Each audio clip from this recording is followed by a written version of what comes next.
To city by super guide. मेरा नाम है आकाश कुमार। सीयूटी 2025 प्रिपरेशन करने वाले बच्चों के लिए एक और इंपॉर्टेंट वीडियो, जहां पर हम बात करने वाले हैं इस एग्जाम के बारे में। ये एग्जाम बहुत डायनेमिक है, बहुत ज्यादा इसके अंदर चेंजेस हो रहे हैं।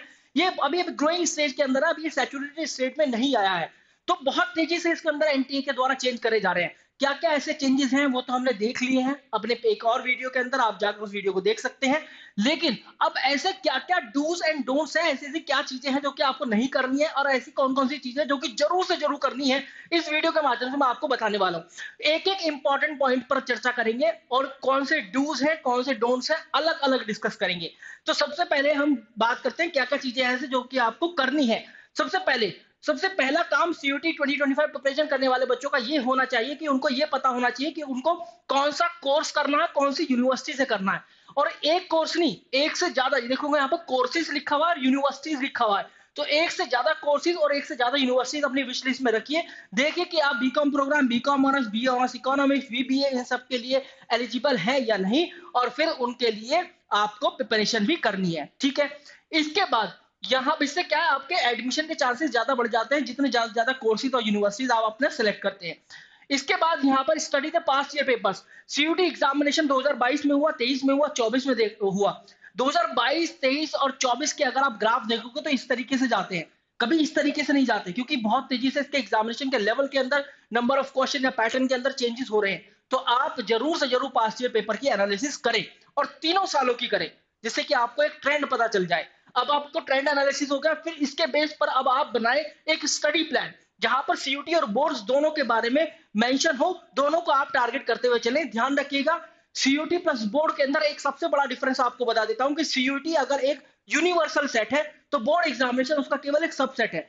क्योंकि सीयूटी के अंदर डिलीटेड चैप्टर्स होते हैं जो कि बोर्ड एग्जाम में नहीं आते। सीयूटी के अंदर लैंग्वेज टेस्ट और जनरल टेस्ट होता है जो कि बोर्ड एग्जामिनेशन के अंदर नहीं आते। सीयूटी के क्वेश्चन बोर्ड एग्जामिनेशन से थोड़े से अलग होते हैं, कॉम्पिटिटिव सेगमेंट का एग्जाम है जो कि बोर्ड एग्जामिनेशन के अंदर नहीं होता है। तो आपको इस हिसाब से अपना स्टडी प्लान बनाना है। आई होप आप मेरी इस बात को समझ गए होंगे, बहुत बड़ी बात है, बहुत फतेह की बात है। इसके बाद यहाँ पर इंग्लिश लैंग्वेज और जनरल टेस्ट की बात करें, मस्ट स्टडी टू, दो सेक्शन है, दोनों सेक्शन मोस्ट कॉम्पिटिटिव भी होते हैं, सबसे ज्यादा बच्चे यहीं अपीयर होते हैं, कम सक्सेस रेट भी है इनके अंदर, तो बच्चे ऐसे ही नहीं इसके अंदर सबसे ज्यादा अपीयर हो जाते हैं। तो सबसे बड़ा सवाल 2025 प्रिपरेशन करने वाले बच्चों के दिमाग में यही चलता रहेगा कि मैं इन सेक्शन के लिए पढ़ूं ना पढ़ूं, general test should I fill और नॉट, क्योंकि जिन कोर्सेज के लिए मैं एस्पायर करने जा रहा हूं, जिन कोर्सेज में एडमिशन लेना चाहता हूं, जिस यूनिवर्सिटी में मैं दाखिला लेना चाहता हूं, वहां पर जनरल टेस्ट तो है ही नहीं अनिवार्य है। तो फिर भी आपको जनरल टेस्ट जरूर रखना है, क्योंकि ये आपके बैकअप ऑप्शन को इनेबल कर देता है। अगर यूनिवर्सिटी ऑफ दिल्ली में जनरल टेस्ट की रिक्वायरमेंट नहीं है, तो फिर आपको दूसरी यूनिवर्सिटी जैसे Banaras university, Allahabad university, BBAU, IPU, इनके लिए को एलिजिबल होना पड़ेगा as a backup option, general test वहां पर चाहिए। तो इस तरीके से ये दो सेक्शन जरूर आप पढ़ें। इसके बाद दूसरा डूज है वो है हमेशा 4 डोमेन चूज करें। भले ही यूनिवर्सिटी का कोई कोर्स 3 डोमेन मांग रहा है, लेकिन आप 4 डोमेन जरूर चूज करें। इससे क्या होगा, आपकी पॉसिबिलिटी बढ़ जाएगी मार्क्स बढ़ाने की। क्योंकि यूनिवर्सिटी क्या करती है, अगर कोई भी यूनिवर्सिटी बोल देती है कि भैया मैं तो बेस्ट ऑफ 3 का स्कोर उठाऊंगी, तो फिर वो क्या करती है, बेस्ट ऑफ, मतलब कोई भी यूनिवर्सिटी बोल दे कोर्स में कि एनी 3 डोमेन, आप 4 में अपीयर हुए हैं, तो बेस्ट ऑफ 3 का स्कोर उठा लेती। ठीक है, हो सकता है एक ऐसा डोमेन हो जो कि आपका वीक हो, उसमें नंबर कम आए, और ऐसा भी हो जाता है कि आपका वीक है लेकिन कुछ भी किसी भी तरीके से कोई ऐसी बात हुई, वीक होने के बावजूद भी इसके अंदर नंबर ज्यादा आ गए, जो स्ट्रांग था उसमें नंबर कम आ गए, तो उस स्ट्रांग वाले को यूनिवर्सिटी नहीं उठाएगी। तो इस तरह से पॉसिबिलिटी बन जाती है आपके मार्क्स बढ़ाने की। आई होप आप समझ गए होंगे, 4 डोमेन फिल करने हैं, 3 नहीं। आपका जो ऑप्शनल सब्जेक्ट है ना, फिजिकल स्टडीज, कंप्यूटर साइंस, उसको भी मत छोड़ो। इसके बाद कौन कौन से ऐसे डोंट जो कि नहीं करने हैं, बिल्कुल भी नहीं करने 2025 प्रिपरेशन करने वाले बच्चों के लिए। भाई देखो, डोंट चूज वो वाले डोमेन सब्जेक्ट जो कि आपने क्लास 12 में नहीं पढ़े हैं। बीए ऑनर्स पॉलिटिकल साइंस अगर आप करना चाहते हैं, अच्छी बात है, आप जाकर यूनिवर्सिटी ऑफ दिल्ली का उसका एलिजिबिलिटी क्राइटेरिया चेक करिए, वहां पर पॉलिटिकल साइंस मैंडेटरी नहीं है, वहां पर इकोनॉमिक्स मैंडेटरी नहीं है बीए ऑनर्स इकोनॉमिक्स के लिए। तो आपको पहले एलिजिबिलिटी क्राइटेरिया पढ़ लेना है। ध्यान यही रखना है कि आप केवल वही डोमेन सब्जेक्ट के अंदर अपीयर हो जो कि आपके पास क्लास 12 में है, जो पढ़ रहे हैं। ये बहुत सारी यूनिवर्सिटी का एक रूल है। ठीक है, इसके बाद कोई भी ऐसे ही ऐसा ना करे कि आप केवल एक कोर्स या एक कॉलेज के साथ जाए।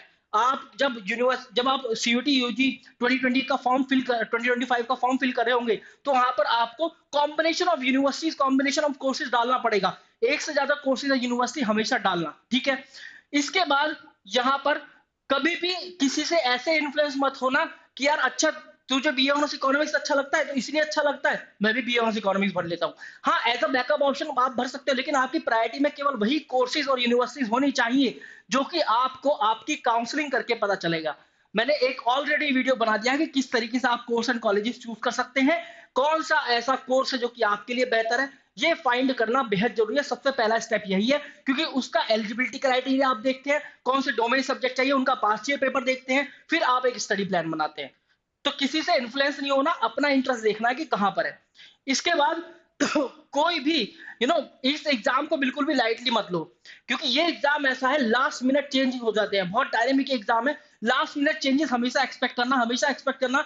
जनरल टेस्ट के अंदर जीके एंड करंट अफेयर की वेटेज और भी ज्यादा बढ़ जाए, हो सकता है कि फिजिक्स केमिस्ट्री मैथ का जो लेवल है, जैसे एनटीए क्या कर रहा है, उसको जेई मेन और नीट की साइड लेकर जा रहा है, मैथ बायो का लेवल।